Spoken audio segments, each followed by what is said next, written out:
two of the very big playmakers on this squad. No Trundle for Seraph either, trying to get rid of some of his good split-pushing powerful champions. There's still a lot available, though. Oh, absolutely. You have to assume that Vladimir's going to come out last ban from Envy. So Cloud9, the last thing they'll pinch here.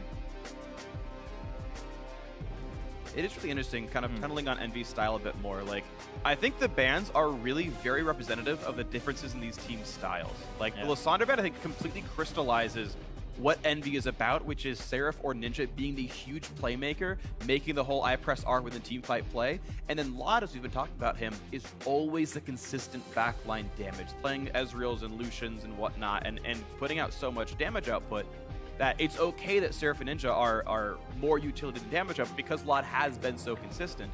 And trying to remove some of these tools as Cloud9 are banning things out, as Envy are banning like teamfight mages, right? They don't need Seraph and Ninja to be doing all the damage. Yeah, I definitely think that you need to ban out these mid laners, take them away from Jensen. I assume there might be a Karma first pick here for Smoothie. Pick it up really early on. With Rek'Sai and Kindred up, I don't really believe in a first pick Elise is the best choice. You'd probably go Rek'Sai if you do. Yeah, of those three, I think Rek'Sai is considered the best, but we actually saw a match in China last night that was Graves versus Kindred, actually, and Clear Love had amazing performances on Graves. Not everyone cares. Yeah, Meteos with the Rek'Sai, though. Champion that he's been gravitating towards a lot, and they pick it up very early on for him. The Sightstone allows him to control the vision early. I assume that you take Karma here, because NBA actually flex Karma. Yeah. And even though we are on 6.12 here, where Rod of Ages and all the other Catalyst items don't give you quite as much health restore on mana usage, Swain is still very popular for some of these teams. You see Karma's pick rate incredibly high. She's in about 85% of pro games right now. And Swain, I think a little bit below that, and still, though, worth a first-round red side pick. Yeah, I actually think picking these both together is great. The synergy is the big thing, right? Karma just jumped up in popularity because of the fact she enables Swain and Vladimir and those champions. So it gives him another way to get in, gives him a little more shielding, and we'll see, because Ninja did play Karma last week. It may go to him, it may go to Hakugo. Right, you've got a bit of an interesting flex right here, and we know that Impact almost exclusively plays tanks and the tankier styles of fighters, so you can even like assume a Swain top lane is good. Yeah, and you know what's really funny is Cloud9 had banned Trundle this game, and they had banned Trundle previously against Apex in all 3 games because they just don't want to play against that in the top lane because it shuts down the tankiness that Impact would bring to the team. Yeah, most of what Impact's playing is Maokai and Shen with like the occasional Trundle or Fizz game. You know, if you go back a couple of weeks there, and you can see Shen picked up once again. Karma off the table, so Nami gets grabbed up here, and this I think actually makes sense because while you normally can expect Karma to go in the support role, I could totally see Karma mid, Nami support, and pushing the supports down even farther, right, and giving less options to Smoothie. So a good laner in Nami gets grabbed up, and the early pick on Shen, which Seraph has played before, so there is some priority on that. Actually, maybe he hasn't, but I feel like it's a champion he would play. His champion pool is incredibly big. Yeah, I take it back. I don't believe Seraph has played a Shen game yet this split, but I know something he'd be able to. Lucia gets grabbed up, and the Graves does come through, so Proxen actually going to go on that champion. Elise and Kindred were still up, wants the Graves anyway. And this is after all the Youmu's nerfs and stuff, too. It's like his builds actually went down in strength in some way. Same with the Lucian, who might go back towards an Essence Reaver Infinity Edge style build.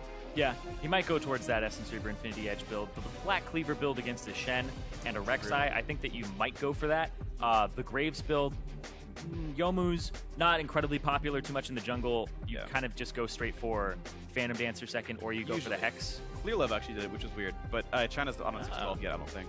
So that's part of the reason, I assume. Either way, going down a really weird rabbit hole of picks and items and whatnot, as basically we've got double marksman here with no tank yet for Envy, as Cloud9 are going to reinforce their lineup with a Cassiopeia in the mid lane alongside Sneaky's Ashe. So a lot of control and plenty of damage in this lineup. Yeah, a lot of engage here, and I love the Cassiopeia pick. It's so much damage. She's one of the highest damage mages in the game, and even with the changes, incredibly potent, arguably even more so because of the fact that you can, even if you miss the Q, your E is still on that really low cooldown, fractions of a second. You get to spam it out. And when we saw it last week from Keen, I was like, people are going to start playing this. This is going to come up in scrims. We're going to see some Cassiopeia coming into this week. I doubt this is going to be the only one we see. Definitely agrees. The last pick comes through. It's going to be Braum support right here. The Karma is going to go, I assume, mid after all, with top Swain being the other side of this one. So, of course, Lucian Braum, a great dual lane, can stand up to Ashe Nami, I think. There's a pretty reasonable chance of that one. Ashe Nami actually a little bit of anti-synergy since you can't stack slows as of about a year ago. But interesting lineups here. Envy do finally have a tank for themselves. They wanted Braum over the Alistar. Cassiopeia, of course, won't have to buy boots thanks to her passive. And actually right now looking like Jensen's going Ignite to really put kill pressure on. And he and Meteos can certainly get plenty of damage on a Ninja if that happens. Yeah, that Ignite would come in handy a lot, especially since it'll stop the renewal. Yeah, they've got 2 Ignites coming through because of Swain, because a little bit of that Karma-empowered W, if that ever does matter. So as the champions do get locked in, you've got that Cassiopeia vs Karma in the mid lane, Shen versus Swain up the top side, and Ashe Nami facing off against Lucian Braum. Yeah, and the Lucian Braum lane is kind of tricky because usually against range supports, you don't want to go up against them. But with Braum Lucian, I mean, if you land a Q, you land an auto attack, Lucian's going to make that stun happen very quickly. Yes. And the Braum pickup over the Alistars, another reason for that is just the Nami wave, right? You stop it with the Unbreakable. One way of stopping that engage. They have to watch out for the Ashe Arrow, though, as well. Absolutely agree. It's a great tool to use there, so a great choice in Champs League, and we'll see who's going to win this one. Send your predictions to us online. Tweet the hashtag C9 winner, hashtag NVWin, and let us know who it's going to be. The best of 3 to start out the day. 2 of the 4 best teams in North America. The question is, where do they stand in this? Cloud9 believed to be the number 3 team, but Envy right now number 3 in the standings at 5-1. Can they take down one of the kings of North America in Game 1? Envy still trying to establish themselves as a top power right now. And honestly, we're almost at the halfway point, and people are like, okay, we're getting a little more of a solidified idea here, even with best of 3s. Like, is Envy really the real deal? Last week against Immortals and CLG, it's like, yeah, they're looking really solid. They deserve to be in that top half. They definitely do. I know we mentioned it during rehearsal. I don't think we said it on air just yet, but that series against Immortals from Envy was super close. It could have been a 2-0 either way. Yeah. Mistakes that could have been fixed on either side. And Envy's next 3 matches are this one against Cloud9, then tomorrow against TSM, and then they get Echo Fox, who hasn't been doing so well. So they're going to be somewhere between, you assume, 8-1 and like 6-3. You know, based on expected results, like that's a pretty good record of the first half of the NALCS. Especially for a new team. Especially Envy was coming in and saying like, okay, well, we're one of the, basically one of the teams that had the least amount of practice coming in. We had a week before we got together and played in LCS, and they've been playing well. I mean, Cloud9 are the original new to LCS Smash the World team. True. Cloud9 joined the North American LCS in summer 2013 and went 25-3. Which was a ridiculously good record. Immortals the only team that have beaten that win rate as far as matches are concerned. And now you've got Envy hoping to follow those footsteps and be another dominant new North American team. Yeah. 25-3, man. Super weeks. Rest in peace. The funny thing is, we're actually probably going to play more total games. Yeah. I think you're pretty guaranteed to, because 36 at minimum per team instead of 28. And speaking of 36 being twice of 18, Cloud9 has not been 2-0'd. All of their games have gone to 3 except for 1 that they 2-0'd. So Cloud9 has never actually lost a series without taking a win. It's true. But at the same time, it's weird because we talk about them splitting the supports back and forth and having Smoothie play a game as Bunny watches and Bunny comes in. Yeah. Well, when they win, they're winning 2-1 more than they win 2-0. Yeah. That swap actually loses them a game anyway. And again, teams say, oh, we're experimenting, we're trying other things, but you'd almost expect the player swap to make the game even cleaner than it was before. It hasn't yet been the case as the internet scrambles to find reasons for their favorite team losing games sometimes. Sneaky and Smoothie are matching up the 2-on-2 against Hakuho and Lod, and it looks like Lucian Braum giving a lot of respect over. Hakuho misses the last hit, and now they have to fight under the turret to get some back. Yeah. It's a bit of a tricky situation in this lane swap because you have a little bit of gank assistance for the mid lane, so you want to free up your jungler, and especially on like Envy's side, and your Swain is going to beat the Shen early on, so you kind of have to sack a little bit of the bottom lane, but this is still a kill lane if you have Proxen show up and you can land a Q. We had Meteos take an interesting route where he took half of his left side jungle, then went down to the red, then grabbed Scuttle, and is coming back around to give that sort of delayed blue buff transfer over to his mid laner. It's actually a really, really standard route for Meteos. I'm actually surprised more players aren't punishing that. I know Reignover did it when they matched up against Immortals. Seeing impact in the battle with Seraph, puts the dodge in, which, you know, blocks a couple of auto attacks. And right now, those top laners are equal in farm as we check out the other sides of the map. But yeah, Proxen started top side, you know, did his full top side clear, and then actually had a route to just take a blue buff away.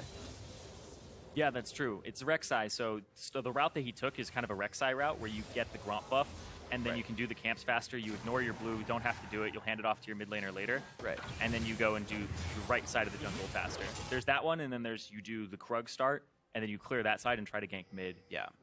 But in competitive, you very rarely see bottom side starts because you want to give that buff over to your duo lane, which I believe both of these duos did. Yeah. So Gromp start, Krug start, etc. Moving forward into the matchup as we now are seeing the lane start to pan out a little bit differently. Mid lane completely equal. Top lane actually really good job by Impact. Yeah. For Seraph rush picking the Swain trying to win the matchup. Impact's doing completely fine. And the bot side duo, it's actually +5 for Laud right now. And Smoothie's normally the laning support, right? So, yeah, okay, the wave's pushing. That's some of this here. But honestly, against one of the premier duos, Sneaky Smoothie is a +10 CSD duo lane. Props to Laud and Hakuho. Yeah, they took the Karma away from Smoothie. It's actually a really good strategy, giving it to Ninja and making sure that Smoothie doesn't have that support that he's been actually incredibly dominant on. He's had one Nami game so far, so having to go back to that, it's range support. It'll help him out a bit, but it's still not going to have this exact same effect because it's a different trading pattern for sure. A little bit more skill involved with the skill shots. I'm going to say, massive props to Impact. He is actually straight winning this lane farm-wise. Every time we see him battle Seraph, he's like chunking his mana down and winning in health bars. And honestly, just huge respect to Impact for how he's playing this lane matchup. I'd love to actually see this in more detail at another time. But yeah, Shen over Swain doesn't feel like a matchup you're supposed to win that well. Yeah, not typically, especially early on, but still, you're talking about the respect here that you're showing Impact. I mean, Seraph feels the same way that you do. Right. He looks up to this guy. When he came over in, I believe, summer 2014, as one of, if not the first Korean import to North America, it was around the time that Impact, he had won Worlds right before that. And he really looked up to this guy. And the reason he does is Impact will play what the team needs. And Seraph considers himself now a team player. He wants to be Impact and considers him the final boss right now. Yeah. He's definitely one of the original best top laners, absolutely. Impact has sadly only found limited success in North America. Sometimes his teams fall apart. Sometimes, in this case, he's saying it's kind of his fault on an individual level. A lot of it is he plays for his team. He's not like that flame, like dominate lane. He's never been that guy. He's always been play what the team needs. Right. And that's why Seraph respects him. And that's also one of the reasons that if his team, isn't doing too well, then he's not going to do too well. Sure. It's kind of like if you're already snowballing, he's going to help you even more. So he needs some extra carries. Nice Q lands there from Jensen, but an empowered Soul Flare comes in, and Ninja kind of pushes him right back out. Mid laner's pretty close. Equal. Jensen, though, a little bit ahead right now. You're seeing him plus about 10. And nice of him to eke out the advantage. Lands another Q. And yeah. Ninja's got to be a little bit afraid of that. Yeah, Ninja's going for the Athenes again. It's the magic resistance, and then it's also the heal, and it's got very low AP on it now. It's actually a support item for the most part. You can make good use of it when you're in team fights and give even more healing, but honestly, it's not the whole offensive, I have the Abyssal Scepter blow you up build. Yeah. Or Rod of Ages, even to have a little more mana. It is a very defensive one. It's very support focused, so. Yeah, he did this before as well. Yep. Well, when you're running double marksman and a Swain, you've certainly got enough damage, so I like the idea of speccing a little bit tankier. And it's one of the nice things about champions like Karma, and I'll actually say Ezreal as well, where you can pick them early, and then depending how the draft shapes up, you can say, oh, I want to play this style of the champion.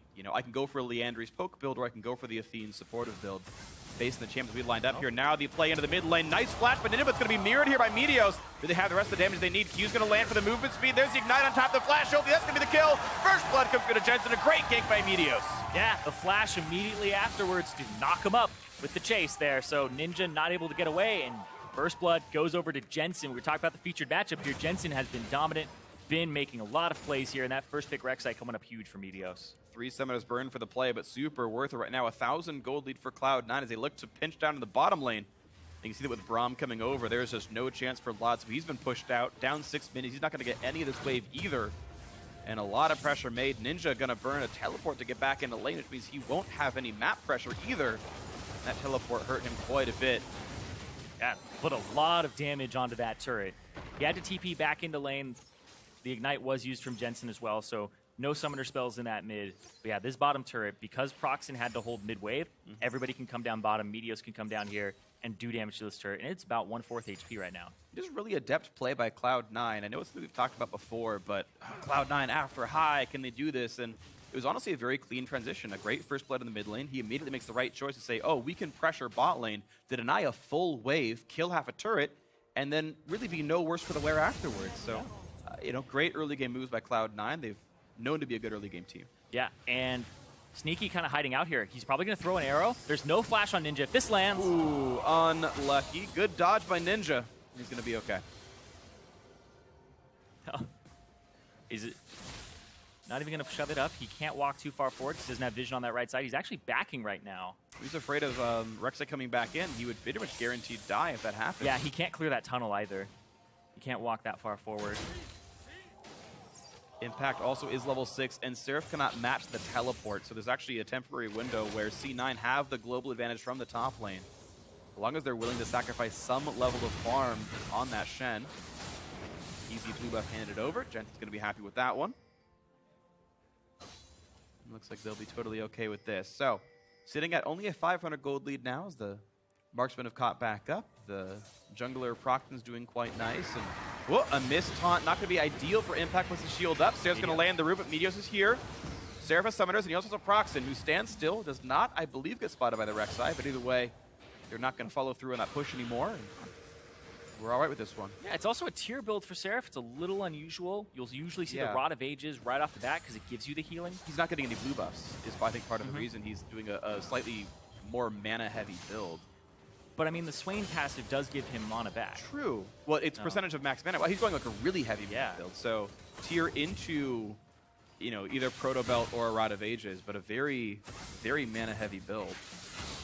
Probably going to be like almost a Zillion build, a Cassiopeia build from before. I mean, it'll be more ability power, right? Like the more AP you get, the more mana you get, it's going to be a huge conversion off the Seraphs. It's true. It's going to make his mana cost very low as well. Right. Because of the tier actually cutting it by 15%. So it'll be interesting to see actually how long he can stay in his ultimate. Probably forever. Almost forever. I think that's pretty likely here on this one. Well, we'll have to track Seraph's progress over time.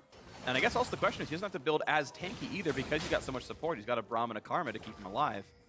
So I could see like doing a greedy or more offensive build pays off with the champions he's got. Like I'm always really intrigued by item builds when you can start adapting the base what's going on. Proxen gonna get knocked up there by Meteos. A lot of damage coming out of this Rek'Sai. Look at that punishment. Yeah, Proxen looked like he tried to attack twice there and got canceled autos. Just because he was in the bush and had walked out of it. So, looked like a little bit of stutter stepping there, and Meteos, he sat around for a long time in that bush with his Tremor Sense. Yeah. Making sure that he could get the jump on him. So he actually chunks out Proxen. That allows Seraph to continue pushing up the wave. He knows the jungler's not there. And deal some damage to Impact.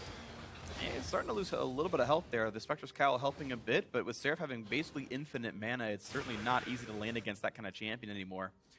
Jensen going towards a pretty offensive-focused build as well. Morellonomicon, of course, makes sense against Swain, but also just a lot of mana and ability power with none of those being defensive stats. In his first two major items, Impact once again going for the battle against Seraph, taunts him up, and you see he's able to withstand a lot of this damage. I'm kind of surprised he's finishing Sunfire with the fact that he's against magic damage dealers in most of these lanes.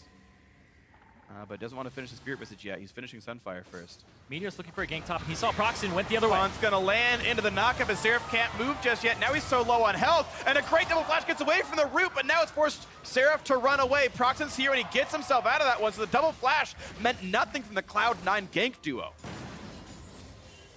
Double flash, but they got a TP out of Ninja as well, so 2 summoners for 2 overall. Yeah. So honestly, an equivalent trade. It is a shorter one for Ninja, though. If he canceled it, it's only that 3-minute cooldown. So it's less severe, but certainly you're right. That cooldown does still get burned. That means, once again, Ninja has been unable to travel the map in any respectable way with his teleport. Meteos has just been keeping track of Proxen this entire game. He's putting down the Sightstone over and over again, walking through the jungle, using the Tremor Sense to establish dominance. And as much as that's true, though, Proxen's actually ahead significant gold over Meteos right now. Keep in mind, Meteos got 200 gold for a first blood, and he's still down about 300 under his opposite members. So, okay, Proxen's not ganking, but Envy's up in gold while down a kill. Yeah, it's honestly kind of interesting because 400 of that is Hakuho. Hakuho, as the support, is up using his Relic Shield and his Targon stacks, and that's giving him a huge chunk of gold. But then in the mid lane, you can see right there, it's about 800 gold up for Jensen, and that's where that big difference is for me, is that Cassiopeia having that much gold over her lane opponent is very scary moving forward. It really is. That's going to be one of the major carries of Cloud9, considering they have a utility AD carry, looking for that utility once again. For another arrow, yeah. Well, but Cassiopeia's running up for the top side, so Jensen's not even around them anymore. Oh, yeah. You mentioned support gold. I want to kind of highlight something. Well, they're going to try to make a play top. We'll talk about that later, because here comes Meteos. Then Alarm goes off, but doesn't reveal where he's going. Yeah, they know Flash is down. They think they may have actually spotted him, and so it's going to be an Earth Drake here, or Mountain Drake. Mountain Drake, yeah, and there's going to be no contest. So Cloud9 looked to make the play top lane.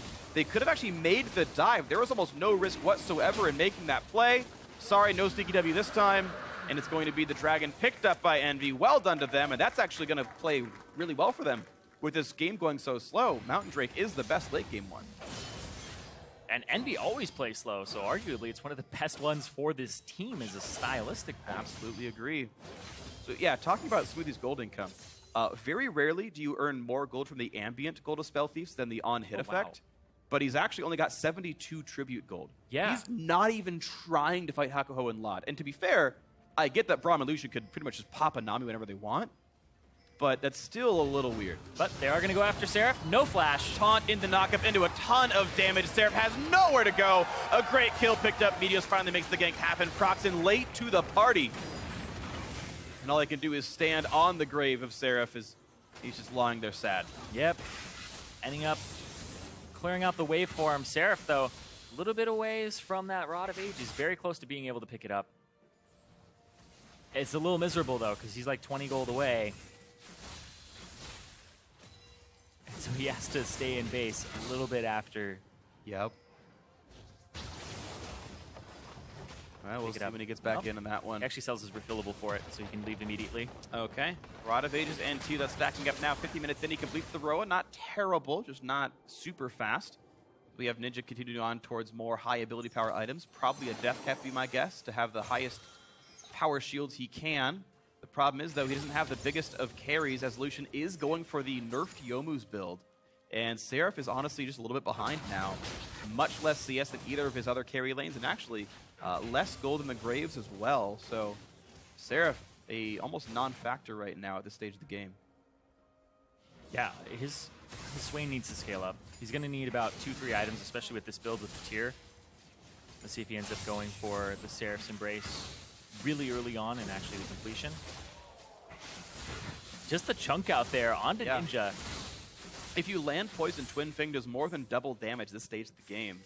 The base value scales with character level, and the empowered because their poison damage scales with rank. And, well, he's maxing that E first, so it's all kind of on the poison empowered part of it. Yeah, and that's what gives you the heal as well, is when they're poisoned and you use your Twin Fang. Yep. It gets more than twice as good.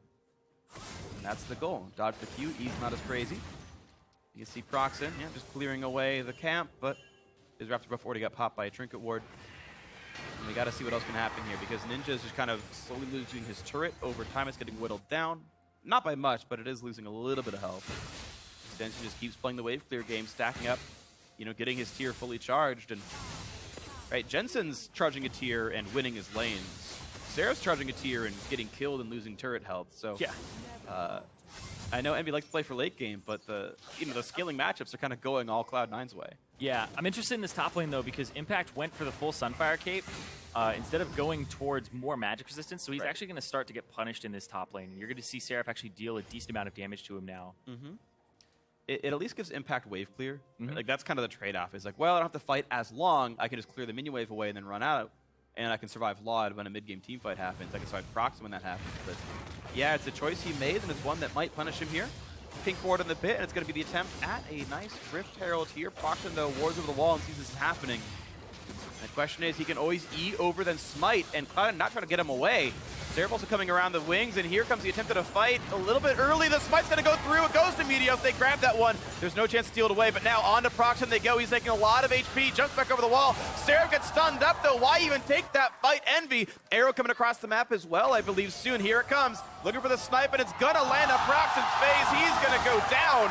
Meadows with another kill, 4-0 Cloud9. Yeah, Proxen still at flash, did not see that one coming. Sneaky with the good ultimate there from across the map to secure another kill, but they had to move up, so they're going to lose bot turret, but they will get the Rift Herald, multiple kills, and that mid turret. And you can see Envy still not on the board with the turret with a kill just yet. Yeah, they got the bottom outer turret, but mid, of course, already went down here, so they're pressuring bot lane, have to recall because Ashe and Nami are coming down. Hawkshot reveals they will recall in time. And by the way, Glimpse of the Void went to Jensen. So the Cassiopeia is the one who was able to grab the Rift Herald buff in all the chaos. Not normally the ideal champ, but that's what he's got. Still, that's going to help him dominate that lane against Ninja even harder. 147 there. Meteos doesn't even smite it. He gets it with an unburrow and an auto flare. And then Proxen's in the back. Seraph has to walk all the way through, and he turns around and gets stunned by Jensen. And then the arrow from across the map, yeah. Really nice aim. Absolutely perfect there. And lines it up. Meteos picks up the kill with the Prey Seeker. And now a 1,000 gold lead for Cloud9, but there's pressure now because Vlad got freed up. And if Envy are able to actually rotate towards this turret with this Mountain Drake buff.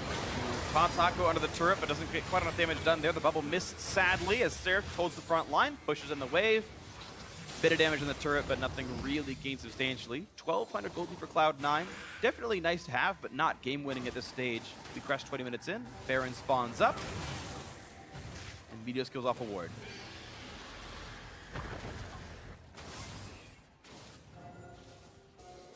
You know what I just thought about? What?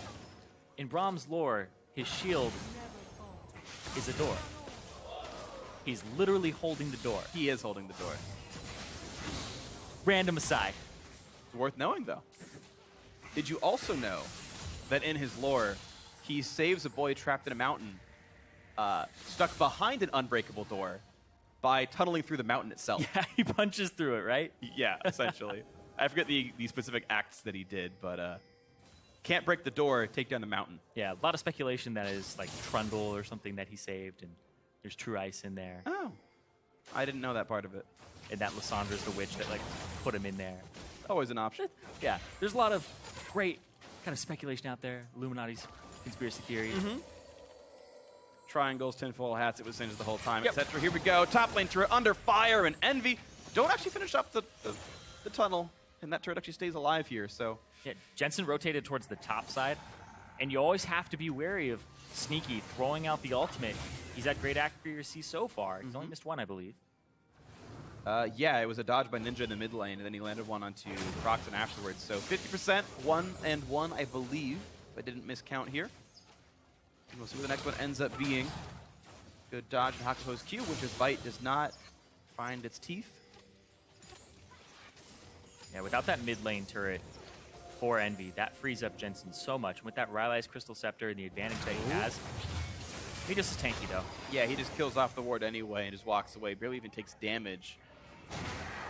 But another Drake coming down. Envy taking a look at the Cloud Drake here. So basically their combination is giving them rotational turret pushing power as much as they can maybe play that, which honestly is kind of the game they play in the first place. So if they're not really trying to team fight, these are probably the ideal ones. That's an if, of course. If they get locked in combat, it turns off entirely. These are not PvP in almost any way. These aren't even like really movement speed-based catching champions, right? Yeah. If like it was a Sejuani or a Gragas, Cloud Drake is actually one of your best team fight tools because you'll actually catch someone. For a Swain, okay, less so. Yeah, and they actually gave up this top turret for that. Right, yeah. Laud and Hakuho could have saved it. They were standing at their tier 2 just because they didn't want to walk up and they had no vision inside their top jungle. When Meteos is around, Impact can always show up. That's the big thing, is that Stand United, we haven't really seen it come through yet, but it'll allow Impact to enter these fights, and you have to keep it in consideration. The funny thing is, like, Seraph has almost been able to keep his teleport up now for most of this game, so he could theoretically match Impact with these plays. Ninja hasn't done anything at all. Jensen's just won his lane so hard that Ninja's teleporting back to his own lane after dying and never getting that global pressure. So Envy, I know, again, they play very slow, so this isn't like that worrying, but they're really doing nothing with the double teleport. Yeah, well, they were coming back from like 6k gold advantages in favor of Immortals, right? So they play very slow games. It's all about that side wave manipulation. We saw them down in kills, and they were still even in gold. And we're seeing this 2k gold advantage right now kind of spread out among members. It's not 200 here, 200 there. But it's massive for Jensen. Jensen is 2,000 gold up over individually. Ninja. Yeah. And that's huge. You have to shut down this Cassiopeia because he's basically got the Cassiopeia dream going for him right now. Well, it is a teleportless mid laner, so if Jensen's not there, Envy's ahead. They've got 2 Drakes they can actually use for some level of power here. Just even has the Rift Hero buff. Like, all of C9's lead is actually Jensen right now. And yeah, many people believe that even though Cloud9's record is not as good as Team Envy's, they are the favorite here, and I would kind of tend to agree, but there's still a chance there. Envy runs on in, try to zone out the team, and they will knock this turret down. Drake's doing work for them as they've brought the gold lead closer. 800 gold for a turret, and only 1,400 the difference now. Even though their kills don't look impressive, the fantasy points aren't yet there for Envy. This game is absolutely winnable. Yeah, very much so. Power spikes coming through. We have 2 items for most of the members of Envy, Laud and Ninja. And very close to having that Maw completed as well for Proxen. Yeah. Seraph a little bit of a detour in his build though, gonna go for the Spirit Visage because the Cassiopeia is just so big. Absolutely, it makes a whole lot of sense, and as well, I actually don't know for sure. I'd have to check with someone who knows the actual numbers, but I don't know if Spirit Visage and Ignite scale additively or multiplicatively, right? Because Ignite's going to cut healing by 40%, and Spirit Visage is going to add 20%. I think you do the Spirit Visage first, and then you do the other. Yeah, so the question is, do you go to 80%, or do you go to, 1.2 times 0.6, which is a smaller number? I think it's that one. Okay. I think it's the second one. And actually, there's also the 8% from the Mastery he's running, so there's all kinds of ways it could be. Yeah. Which, by the way, if it is additive, it really destroys what Ignite does to you. Because instead of being at 60, you're at 80%, which is more than 20% better, right? You're 33% better. So, math, yay.